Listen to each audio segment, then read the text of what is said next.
Bom, é num dia que não é um dia qualquer não, hein, minha gente? Um dia em que vazou mais um trecho da delação do Mauro Cid. Vocês estão ligados, né? O Mauro Cid, que é o ajudante de ordens, era ajudante de ordens do ex-presidente Bolsonaro, foi preso por causa de fraude em carteira de vacinação.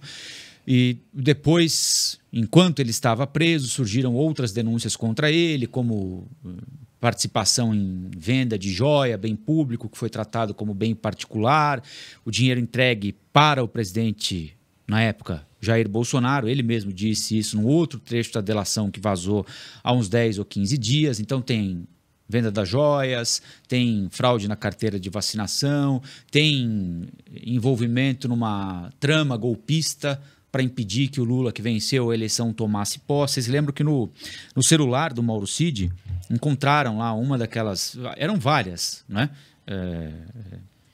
Minutas golpistas. Uma delas estava com o Mauro Cid.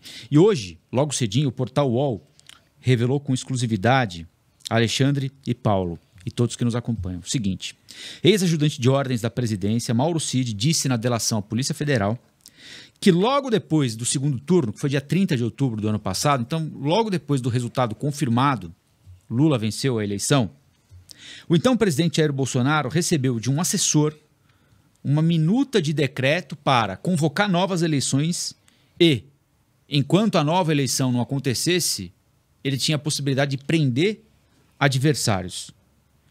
A informação foi divulgada pelo UOL e depois confirmada pelo Globo e também pela Folha de São Paulo. Em nota, a defesa de Bolsonaro disse que o ex-presidente não compactua com medidas sem respaldo na lei e que vai adotar medidas judiciais contra eventuais calúnias na delação premiada.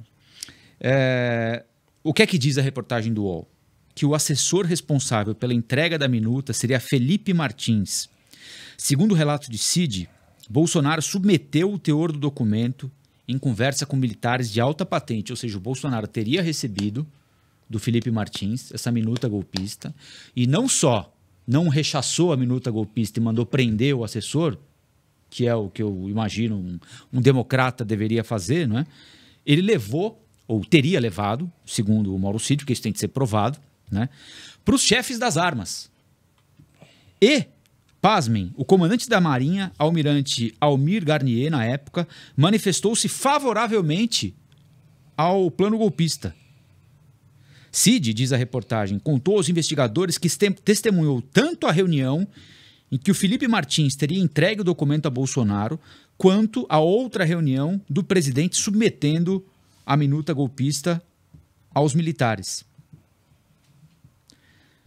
Alexandre Bissoli, minuta golpista não é exatamente uma novidade, né? Já tinha essa no celular do Mauro Cid. O ex-presidente Bolsonaro menosprezou. Ele disse que o celular do ajudante de ordens é tipo curva de rio. Tudo para ali, né? E mandaram uma minuta golpista e ficou ali, que aquilo não tinha a menor relevância.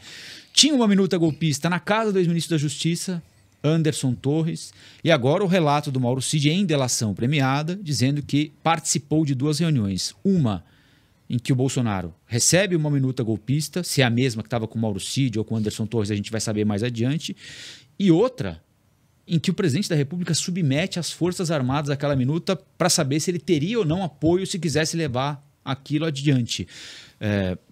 Acho que se alguém tinha alguma dúvida da gravidade do que se passou por aqui entre o dia 30 de outubro, antes, né? Mas especialmente entre o dia 30 de outubro e o dia 8 de janeiro agora, acho que dúvidas deixam de existir, né? Rafael, primeiramente gostaria de cumprimentar a todos aqui nessa primeira participação, uma satisfação estar com vocês e trazer um recorte a respeito do assunto. Primeiro, a respeito da questão processual, do Instituto da Delação e depois a respeito do mérito que a gente discutiu aqui. No recorte do Instituto da Delação, não é novidade, quem me acompanha sabe que eu penso a respeito do assunto, desde a Lava Jato eu era um grande crítico da forma como a delação vinha sendo utilizada. Delação é sim um instituto e um instrumento legal previsto em lei, então não tem ilegalidade nenhuma a ser feita. Pode sim ser feita pela Polícia Federal, porque o STF já decidiu isso no caso da Lava Jato, foi validado. Entretanto, pessoalmente, sou muito crítico à delação que ocorre no momento enquanto perdura uma prisão. Ou seja, a pessoa está lá, no momento de prisão, em que ela se vê quase que coagida a fazer isso como única forma de soltura e acaba fazendo a delação. Então, sou crítico por quê? Porque a delação não é só relatar fatos, só senta lá e fala um monte de coisa que você sabe. A delação pressupõe ajudar a identificar provas. Então, a partir do momento que você solta alguém apenas com base em fatos relatados, me parece que tem algo errado aí. Eu acho que se a delação é aceita com uma pessoa presa, ainda que ela fosse admitida nessa fase processual, ou nessa fase que se encontrava a pessoa na prisão temporária, que pudesse se aguardar as provas do que ela fala. Porque senão ela tem a liberdade, fala uma coisa, fala outra e não tem o compromisso. Ah, mas pode ser revisto depois. Ninguém que delatou muito volta para a prisão depois, que entrega uma coisa ou outra, e aí a verdade é que a gente sabe que é seguido muito mais a denúncia com base no que foi falado do que no que foi comprovado. Então, eu tenho uma crítica técnica em relação a esse assunto. Acho que delação não deve ser feita com réu preso, e se for excepcionalmente, que seja após as provas serem trazidas. Tirando esse recorte, voltando para o mérito da questão, mas partindo do princípio que houve ali a entrega de informação e que pode vir ser comprovado ou algo talvez já até tenha sido comprovado e a gente não tem acesso, aí nós temos algo muito grave no mérito. Porque veja, Rafael e Paulo, o que é falado aqui, não é só que alguém levou uma minuta golpista, é uma omissão do então presidente da República em não fazer nada em relação a isso. Ainda que levassem lá uma maluquice dessa, ele falasse discordo, o que ele fez em relação a essa pessoa? Denunciou, tentou apaziguar, olha, tira isso aqui da frente, é uma bobagem, isso não cabe. Não, me parece que fez uma reunião com as Forças Armadas, e aí isso fica ainda mais grave. Por quê? Porque quando as Forças Armadas sentam e ouvem isso, concordando ou não e não fazem nada, estão também sendo coniventes. Então eu não sei quem participou dessa reunião. O que se sabe é que o almirante Garnier supostamente teria até concordado com isso e os outros não são citados quem participou. Então, imaginar que as Forças Armadas possam ter sido consultadas sobre um golpe de Estado e não tenha feito nada, imaginar que um almirante no comando da Marinha à época tenha concordado com isso, me parece que cabe hoje às Forças Armadas, no mínimo, e antes que tenha desdobramento aí da Polícia Federal na investigação, acionar a Justiça Militar em relação a esses responsáveis. Tem que abrir procedimento. Quem eram esses membros das Forças Armadas ali presentes?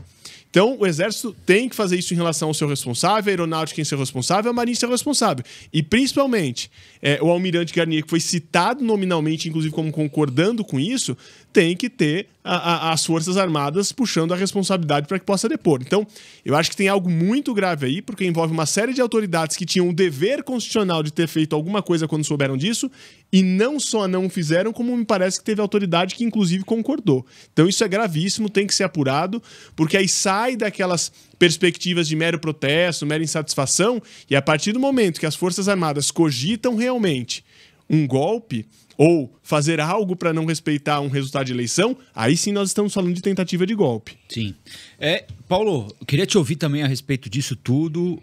Como bem ressaltou o Alexandre, delação tem que ser provada. Nós já passamos por algumas delações que botaram o país abaixo e até hoje não foram provadas, como por exemplo aquela do Palocci, entre o primeiro e o segundo turno da eleição de 2018. Então, com essa ressalva, nós estamos ouvindo da boca, talvez da pessoa que mais privava do convívio com o ex-presidente Jair Bolsonaro, que é o Mauro Cid, que ele participou de 2 reuniões. Uma em que o assessor especial da presidência, Felipe Martins, leva a minuta golpista, e outra em que o presidente pega essa minuta e apresenta aos chefes das armas, ganhando a concordância de um deles, o da Marinha.